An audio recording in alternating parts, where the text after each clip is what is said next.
Hi, hello, how are you? Amanda, Seint artist. We're gonna talk about Seint makeup. I'm gonna do my makeup and I'm gonna do my face in two ways, and we're gonna talk about tin life. So when you see this makeup, it looks really small, especially when you're used to looking at these foundation bottles. And this is one of the biggest mistakes people make. I'm gonna use one brush. I'm gonna use the blush and bronzer brush.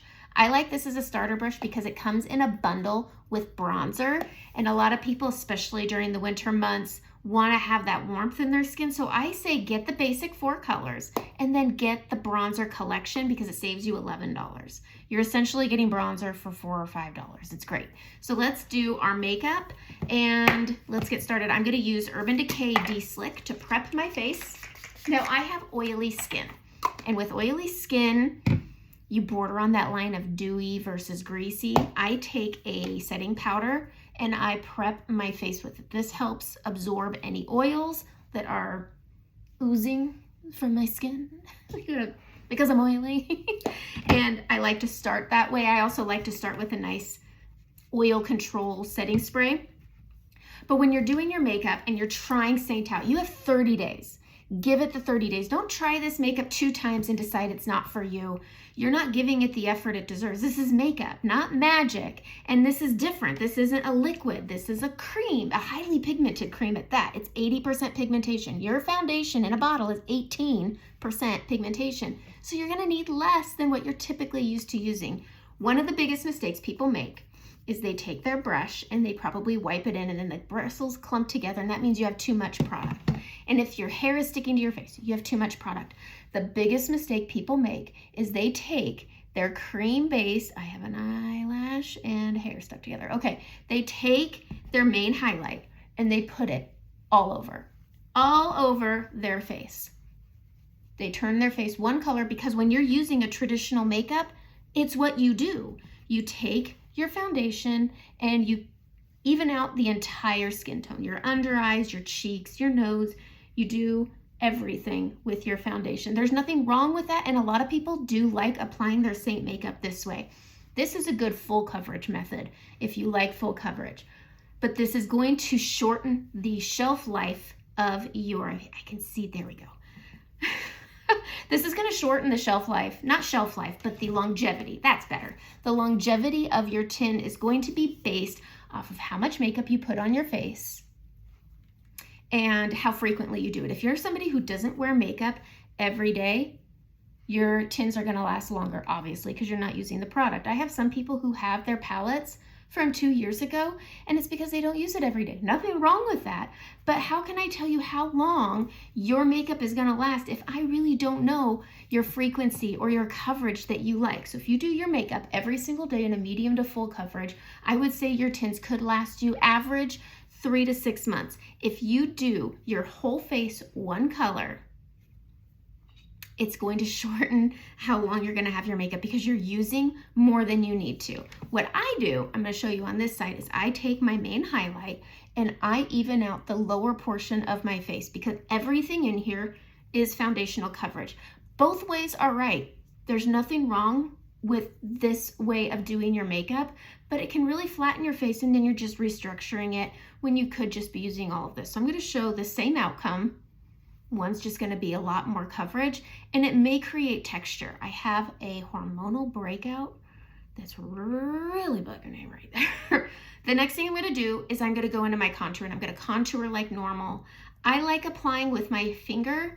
Don't worry if it looks dark and scary. It should. It's a contour and we're going to be able to blend it down. Our contour is not going to stay here. We're going to blend it out. I like to tap mine on, and I like to use the finger. You get a little more control with that. Go in front of the earlobe and down. This just structures out your jawline. But if you are applying your makeup all over your face, you're going to have a lot fuller coverage. If you don't have problematic skin, you're definitely going to have more makeup than you want on your face. But there's nothing wrong with wanting full coverage makeup. It's just that everything in here is, again, foundational coverage. I'm going to take the short end of the blush and bronzer brush. I don't know if I said that that was the brush I was using.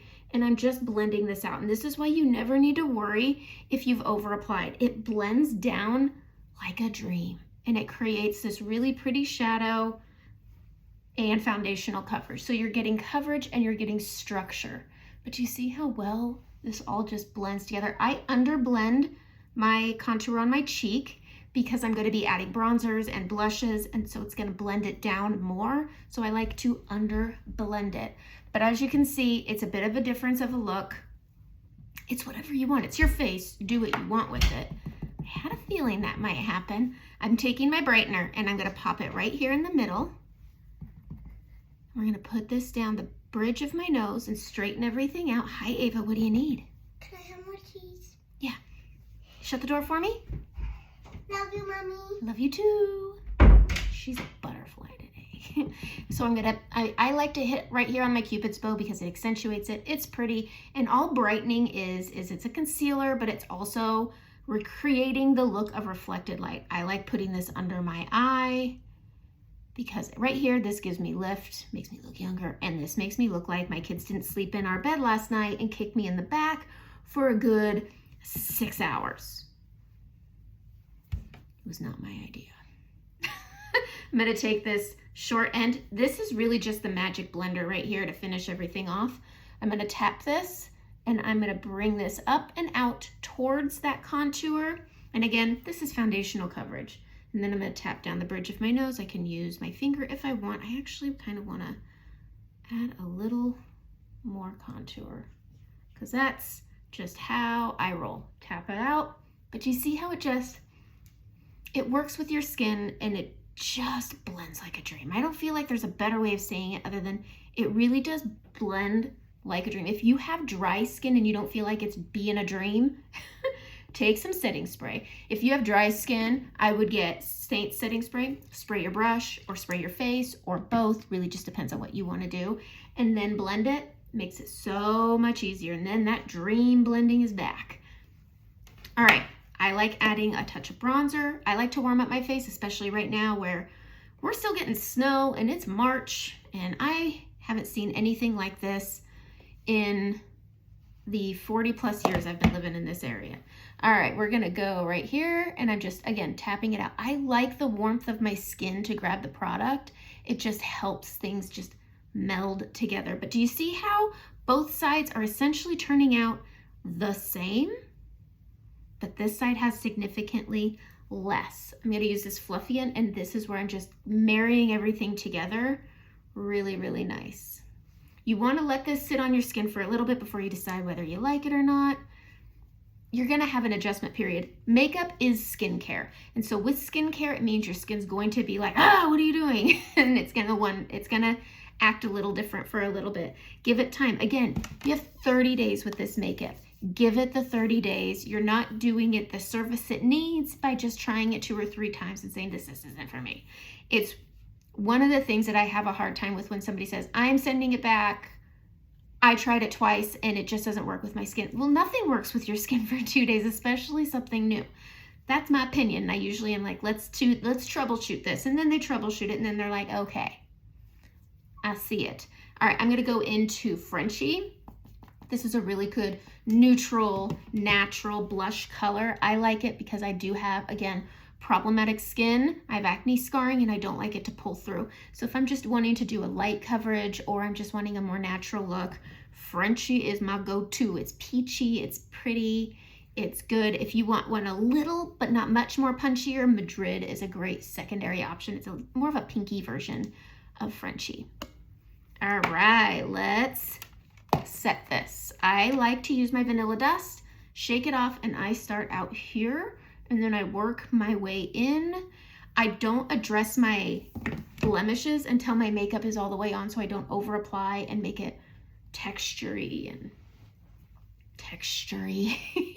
We can certainly camouflage it. Anyways, all right, let's contour our lips a little bit. I am gonna use my ring finger. I'm gonna go into my contour and I'm gonna make a soul patch. Hey man, I'm making a soul patch. I more like contouring on my lower lip more than my upper lip. It's just a personal preference. I also like using a lip liner. I like this one. I'm like that little kid that has the tiny, tiny pencil. I like to line my lips because I don't do filler. So I have straw lines and mature lines. And With that, I don't want my lipstick to bleed. My grandma's used to bleed, so it's always been one of those things where I was like, that'll never happen to me. So I use a lip liner because it just creates a really nice barrier. I don't outer line, I just go to the edge. And I'm just gonna smudge this. The girls left the fridge open. I hear it beeping at us. And I'm gonna go into Summer Love. It's one of my favorites. This is pretty for all seasons, and it's a gloss, so it's hydrating, and it's so pretty. I don't like using, this is a blush. Also, I just don't like blushes on I don't like the glosses on as a blush. I think they're a little tackier than I want, but Summer Love is also a great illuminator.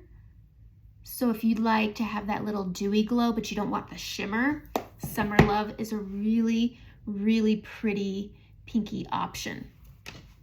I'm gonna take my brush and just give it a little smooshy smoosh. I'm gonna take my setting spray. I'm gonna spray it up and let it fall. It has a good tough sprayer. I'm gonna take this fluffy brush and I'm just gonna kind of press that setting spray in. Now again, I am oily, so you do have maintenance throughout the day with oily skin. If your makeup isn't moving all day, it's maturing your skin, it's clogging your pores, and it's cracking. So it should move a little bit. Your makeup should move. I don't know where anybody thought that it shouldn't move all day, but in your high movement, high traffic areas, if it's not moving, it's definitely cracking. So you can take and keep a vanilla dust in your purse. Grab one of these poofs. You can buy a multi-pack for I think $7. You just keep that in, press a little, and I would say start on the perimeter of your face always, and then bring it in and just press that in, and you can set. There is a fine line while there is with, I talk about this all the time to the point that people send me little memes about the fine line. There's a fine line between Dewy and Greasy, just like there's a fine line between matte and chalk. Chalk looks cracked. Matte looks matte. I'm really bad at words and describing things. So I have a little blemish right here, and I'm just gonna go into my main highlight because you wanna use a darker color, not a lighter color. And we're just gonna go right over that. I'm gonna take out the color. I'm gonna go to my setting powder with my finger, and I'm just gonna tap onto it. I'm gonna grab this fluffy brush, and I'm just gonna go like that. Now, the texture is there, the color is not. We cannot erase texture, so I still have my normal puffy eyes. I'm a human being, my pores are still there. I'm a human being, and that's it. But I want you to look at my face. I put my entire main highlight on one side and just down here on this side. Both sides look nice. This side has more makeup, and it can, if you have oily skin, it can start to look greasy. It can start to look textured. But remember, your contour and your brightener are foundational coverage. That being said, you don't need to turn your whole face one color. You can simply put it just on this bottom portion of your face where you're not contouring and blushing and bronzing. And that's why I only put it on the bottom part of my face. That's it, because up here, it's all the stuff. So if you're wanting to have longevity in your tins, okay, don't turn your whole face one color. Just use it where you need it. Every color has a place, put it there, and then you can blend it all together. You can do it one at a time. You can put them all on at once. It's really fun doing that. But there's no wrong way to apply this. But if you're wanting, again, longevity out of your makeup, you do not need to use more than is necessary. You're just using too much product when you put it on this way. It looks nice, but so does this side. They both have a really beautiful finish that look incredibly similar. You can't tell I turned my whole face one color over here like I did over here. So I wanted to share that method. I wanted to talk about that because it has been a topic of conversation, not just with my customers, but with other girls on my team, their customers. And I thought, you know what? I'm making a tutorial about this because I'll make a tutorial about anything. All right, that's it. I'm gonna go close my fridge now for my daughter needing more cheese, and have a great day.